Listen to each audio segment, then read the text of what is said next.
තියෙනවා sort කියලා option එකක්. එතනදි කරන්නේ text කොටසක් ආකාරාදී පිළිවෙලට ලබා ගන්න එක. ඒ කියන්නේ A to Z හරි Z to A හරිද?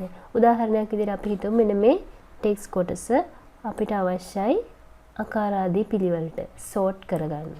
එහෙමනම් අපි මේ text කොටස select කරලා මේ paragraph group එකේ තියෙනවා sort button එක. මේ sort button එක උඩ click කරාම paragraph text ascending ද descending ද ascending නම් A to Z ascending කියන එක select කරලා okay කරාම මේ විදියට A B C D E F G ඒ විදියට ආකාරාදී පිළිවෙලට ලබා ගන්න පුළුවන්.